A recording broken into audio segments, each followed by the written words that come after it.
Jell-O presents The Aldrich Family, written by Clifford Goldsmith and starring Ezra Stone. Hen-ree Al-drich. Coming, Mother.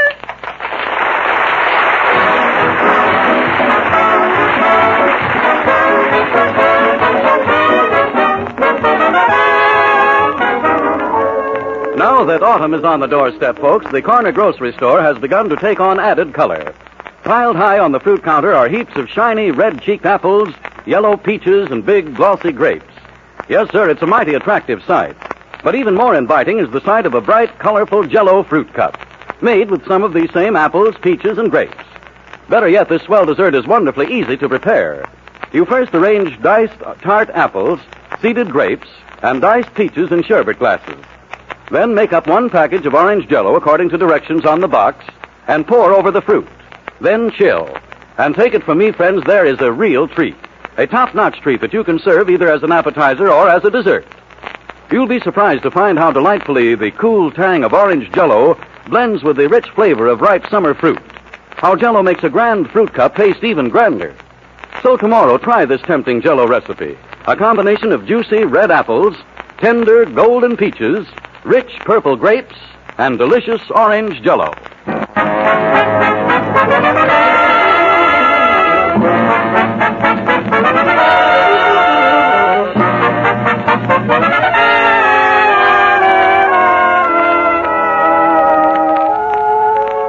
All of us know a town like Centerville, a family like the Aldriches, and all of us know a teenage boy like Hen-ree Al-drich. Anything is likely to happen when Hen-ree is around, and it usually does. As our scene opens tonight, we find Hen-ree Al-drich in the dining room with his father and mother. Mother, will you have some more peas? No, thank you. You finished a few peas there are there. Oh, I wouldn't think of touching them. Father, wouldn't you like these peas? No, thank you. I think you ought to have them, Father. I'll just scrape them into your plate. Henry, I don't want them. Would you like some bread, Mother? No, dear. Now just stop passing things and eat. Well, if you do want anything, just ask for it, huh? Boy, did I see a swell movie this afternoon. I'm going out and get some butter. Sit still, Mother. I'll go out and get it. I'll get it. Give me the dish, Mother. My goodness, one would think you had nothing to do but run around waiting on all of us. Sam, will you please tell me what's gotten into Hen-ree? I've no more idea than you. I offered him his allowance a few minutes ago, and he refused it. Well, something's wrong. After dinner, you'd better take his temperature. Here you are, Mother. Will you have some butter? No, thank you. Oh, go ahead and take a little, Mother. I have some. Here. Did I tell you I saw a movie this afternoon? I believe you did. Boy, was there a swell guy in it. Sam, don't forget when you're downtown tomorrow to get 2 decks of cards and bring them home at noon. Oh, giving a bridge party? I am. Well, listen, there's no reason in the world why I couldn't get those cards for you. That's what I was waiting for. Give him $1, Sam, if he wants to help. Henry, are you quite sure none of this has anything to do with your conscience? My conscience? Mm-hmm. What conscience? Then you haven't any? No, sir. I'm not surprised. Mother, about how much do you spend a week on food? While Mary's away, about $14. Well, from now on, I'm paying my share. Why, Hen-ree Al-drich, you're not going to do anything of the kind. Yes, I am, Mother. No more free eating for me. Have you struck oil, Henry? I haven't struck oil, but I've got a job. How much do you think I ought to pay a week for my room? I've no idea. Well, supposing I was a stranger here and you didn't know me, and I came to the door and said, I want a room. How much would you charge me? Personally, I wouldn't even let you in. Well, why not? Not if your hands look the way they do right this minute. Oh, gee whiz, I'll go right up and wash them. But before I go, let's settle on a price. Would $3 a week be too much? What kind of a job do you have? You'll learn soon enough. I begin tomorrow morning, and I'm going to give half of every cent I make to the Red Cross or something. Well, isn't that fine? That movie I saw this afternoon was called The Generous Gentleman. And boy, was it swell. The gentleman did kind things for everybody. Did he? And did people like him? Even when he became old, everybody liked him. And this swell-looking girl that never liked him before finally fell in love with him. Henry, eat your mashed potatoes. Yes, Father. From now on, I'm going to help my friends and do little things for strangers that are in trouble. And from now on, Mother, you'll never have to tell me more than once to do anything. Then for the last time, will you please go up and wash your hands? Yes, Mother, but first let me tell you how I'm going to help people.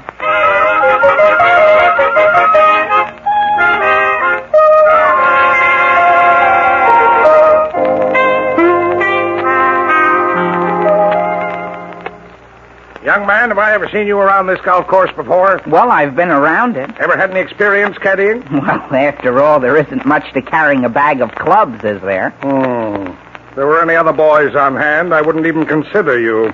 Now stand back while I put this ball on the tee. Yes, sir. But you don't have to worry about me. I know that when you're going to hit the ball, I should keep very quiet. That's fine. Personally, I think if you're being paid to do something, you ought to do it. Mm-hmm. Even if it's just to keep quiet.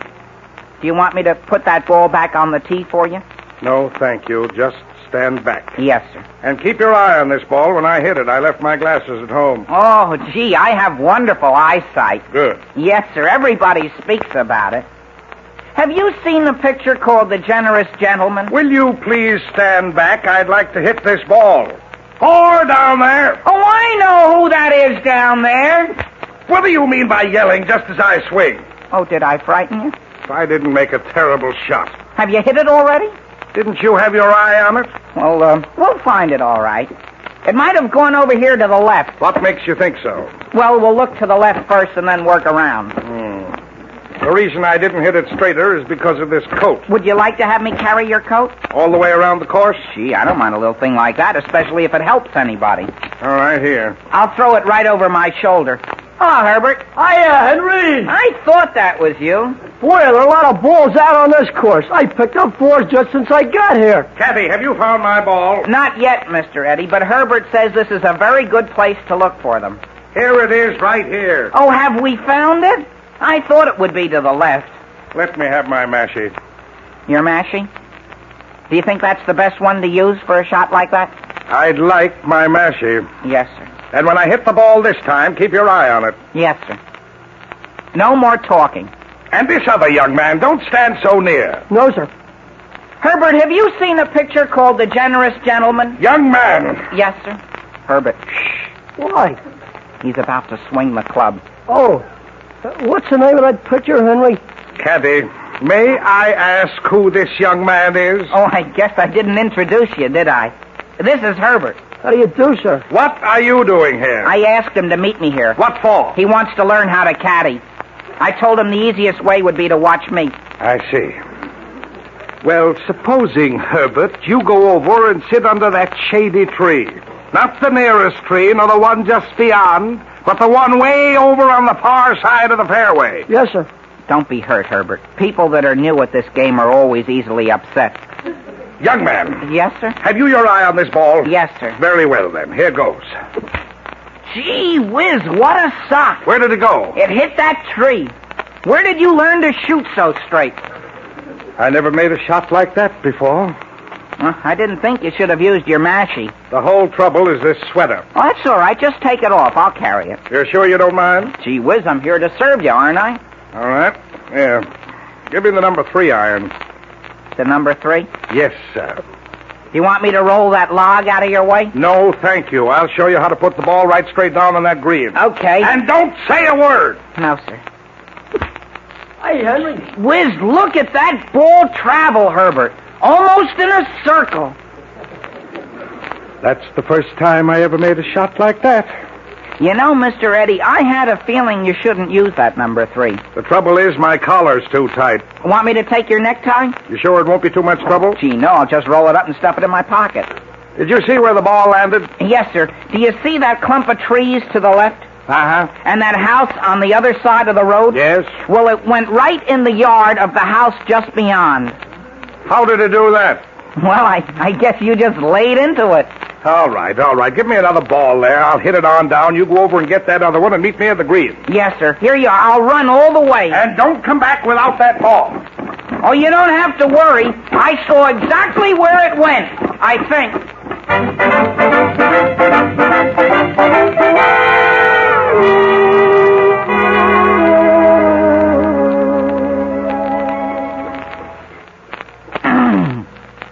Pardon me. Pardon me. Was there something you wanted? Did you see a golf ball land in your backyard? Well, if one did, you better get it before Papa does. I should? Yes. Papa says it's because things like that our chickens won't lay. I wonder where that one of mine went. Well, I'd help you, only I'm having some trouble with this garden hose. What's the matter? Well, the spigot on the side of the house won't turn on. Well, gee whiz, let me give you a hand. Well, don't get all wet. Oh, don't worry about me. I can turn it. Have you seen The Generous Gentleman? The what? It's a swell picture I saw yesterday. In it, a guy went out in the rain as a favor to somebody. And guess what? He got soaking wet, too. He did? Yeah.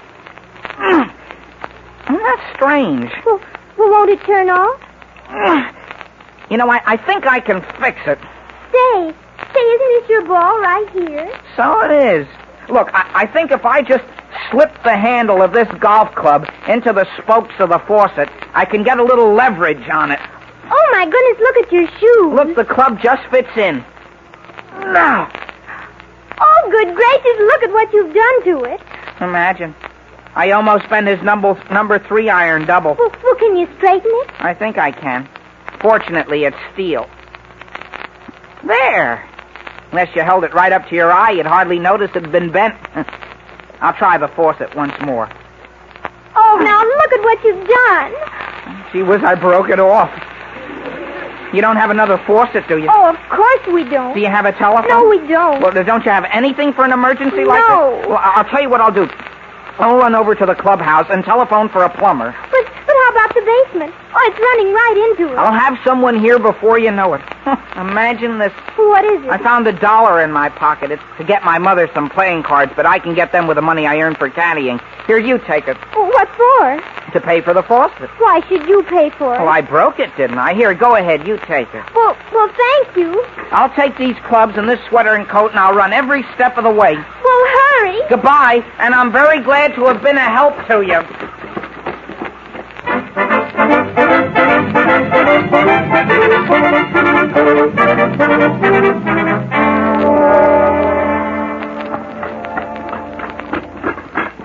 Hey, Henry, is that you? Yes, Herbert. Does this road swing around to the clubhouse? Yeah, where have you been?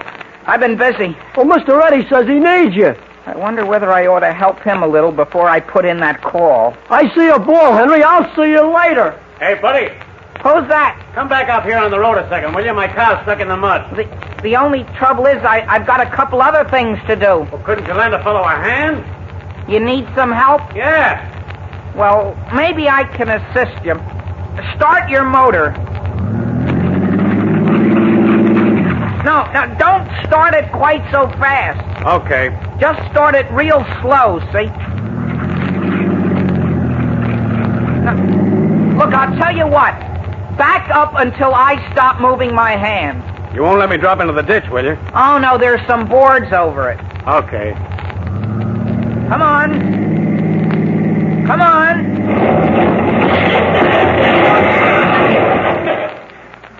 Oh, gee whiz. You ought to hear what I'm saying.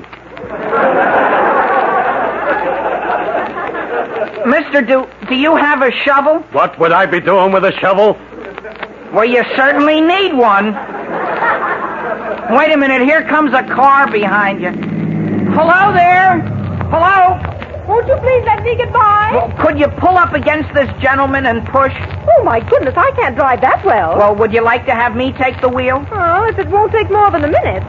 I'm in a terrible hurry. Well, it won't take a second. You better stand over there so you don't get any mud splashed on you. Well, that's very thoughtful of you, I'm sure. Gee whiz, that's the least I can do. This reminds me of a moving picture that's in town this week. How are you coming? Are you ready to head there? Come on. Here we go. Be careful!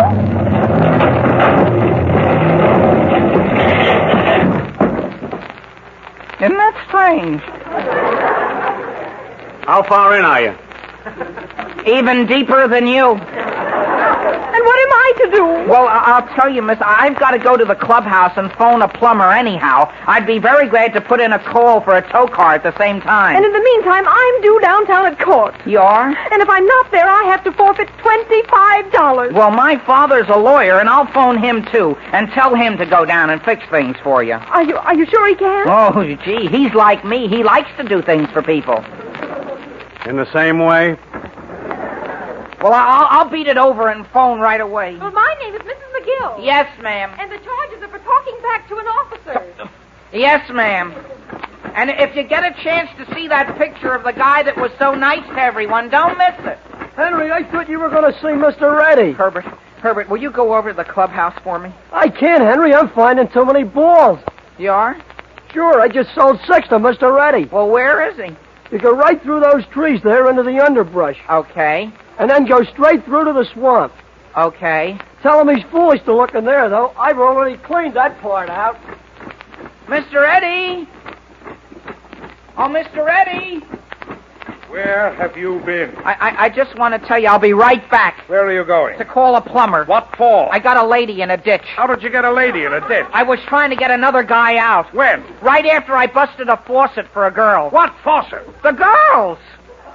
Would you like to wear your coat or sweater or anything? I would not. Boy, have I been having a tough time. You've been having a tough time. I just played 4 holes with 1 club. How did you do? Young man, have you had a sunstroke? No, sir. Do I look pale? Are you going to caddy for me? Well, I'll tell you, Mr. Eddie.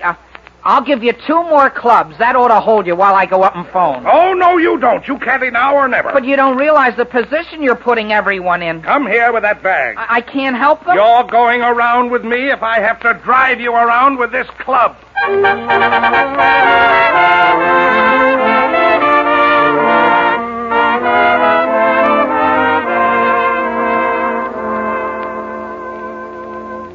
You know, folks, sometimes it's not the things Henry says, but the way he says them that make all the difference in the world.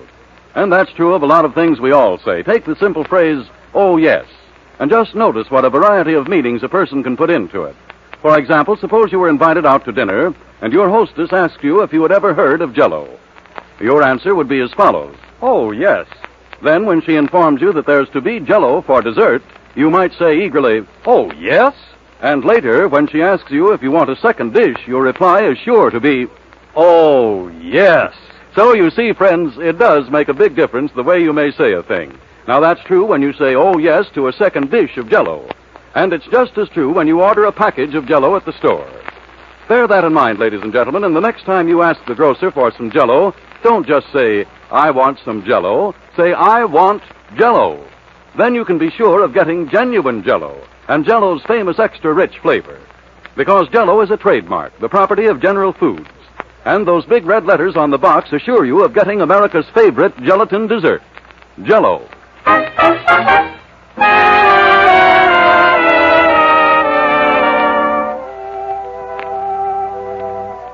Now, getting back to the troubles of Hen-ree Al-drich. Henry has decided to be kind and helpful to everyone he meets. So far, he's done very well. While caddying on the golf course for a Mr. Eddie, he's broken a water spigot and run 2 cars into a muddy ditch. Well, as the scene opens, Henry is speaking. Mr. Eddie.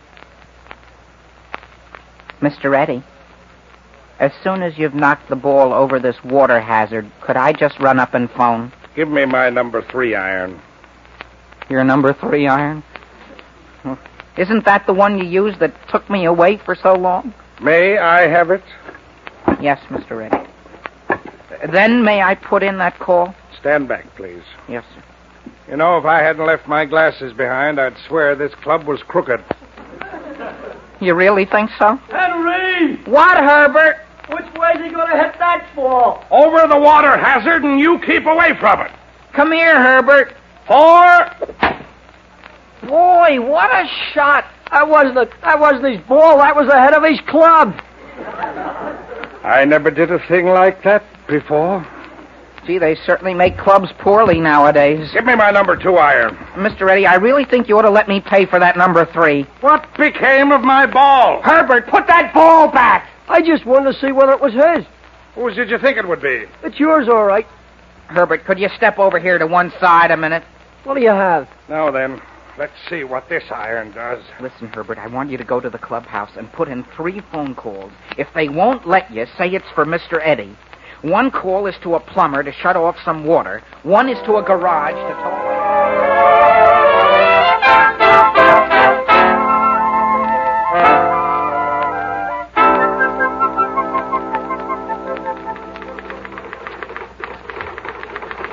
Miss Pearson, Yes, Mr. Aldrich. will you take a letter, please?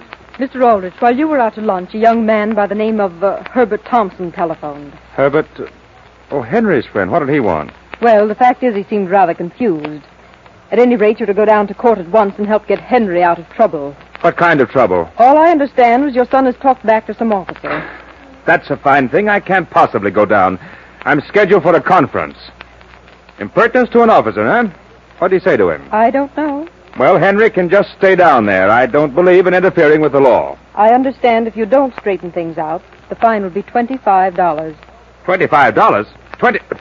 Call the committee and tell them I'll be late. You're going to court? Of course I am. I can't afford to pay $25 any more than anyone else can. Now, who's that? I've no idea. Hello? Yes? One moment, please.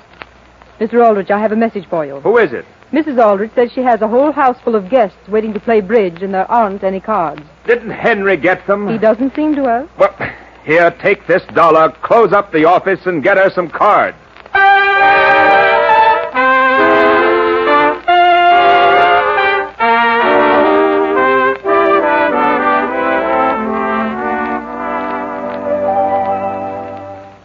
Excuse me, sir. What is it, young man? Have you seen Mr. Eddie around the clubhouse here? Oh, Mr. Eddie is still down in the locker room. Well, will you tell him I found his coat, but I'm sorry we mislaid his sweater. Yes, sir. One moment, young man. Oh, I found your coat, Mr. Eddie, but I think I ought to tell you.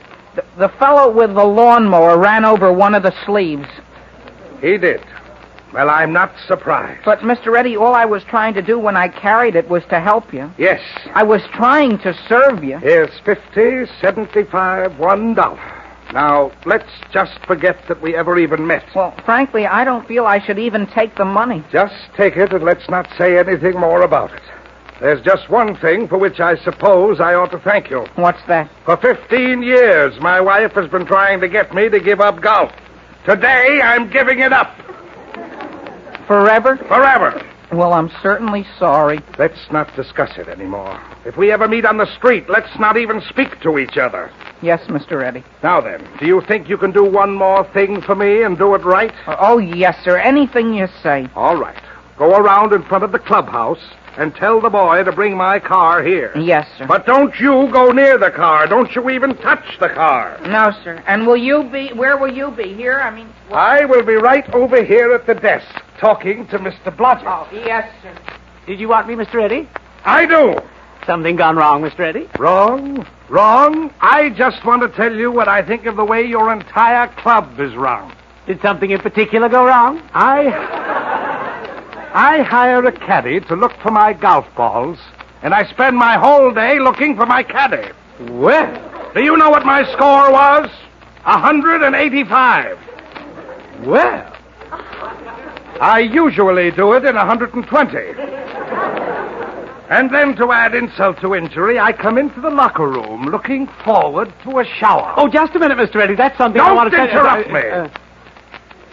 I get under the shower, and in the midst of my bath, the water is shut off.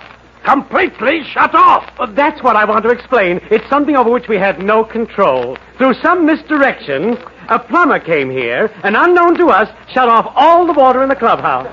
Why? Well, all we know is some young man called him. That is no excuse. The fact still remains that underneath my clothes right this minute, I am covered with soap suds.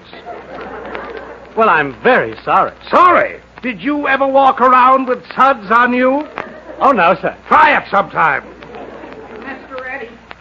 Mr. Eddie, I have some rather disconcerting news for you. Now, what happened? Was yours a black roadster? What has happened to it? Nothing except that the fella out in front says that sometime this afternoon, a man from a garage came and towed it away. Towed it? Who told him to do that? He didn't know. He just said somebody had phoned for him to come and get it.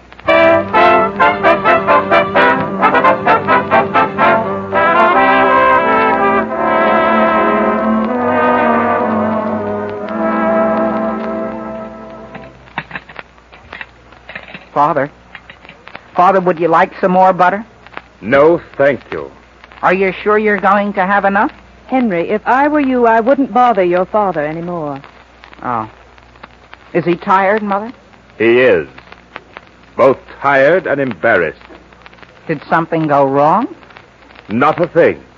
All I did was miss a yearly business meeting in order to bail my son out of jail for talking back to an officer who didn't know anything about it.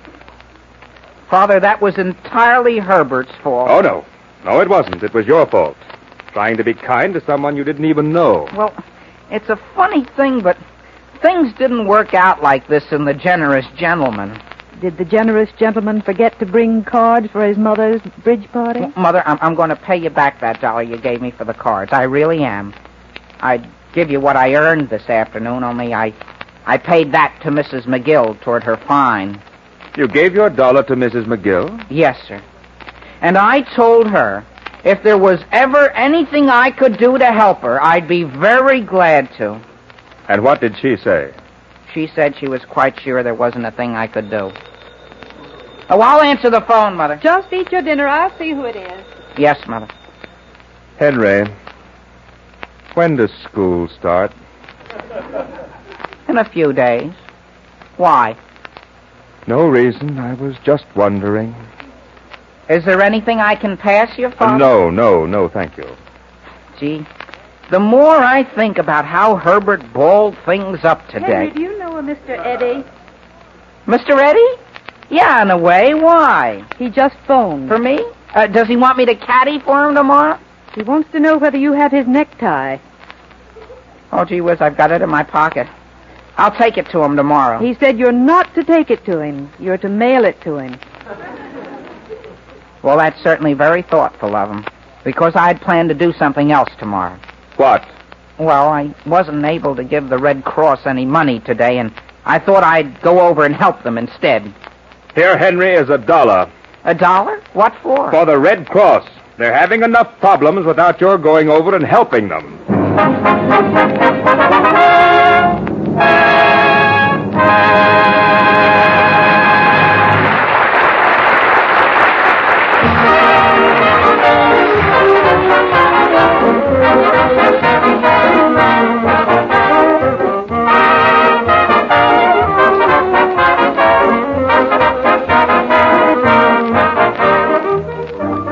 Butter, eggs, potatoes, and flour are food products that housewives refer to as staples.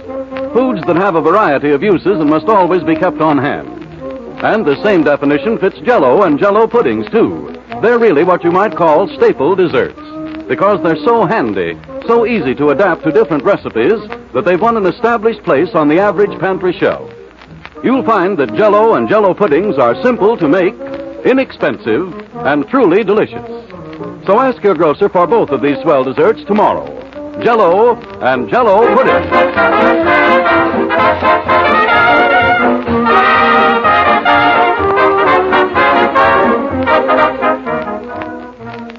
Henry, I want to tell you how nicely you helped with the dishes. Thank you, Mother. Thank you very much. Could I go out to the movies this evening? There's a swell picture. What's the name of it? Jesse James. No, for 1 week you're not to go inside a movie.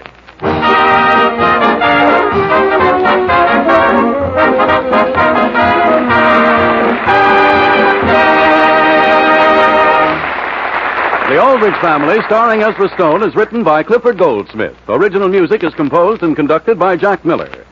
Listen every Thursday night to the Maxwell House Good News Show and The Aldrich Family, which immediately follows it. Remember, 60 solid minutes of grand entertainment every Thursday night. Now, this is Harry Von Zell saying good night for Jell-O, America's favorite gelatin dessert. Now pleasing more people than ever.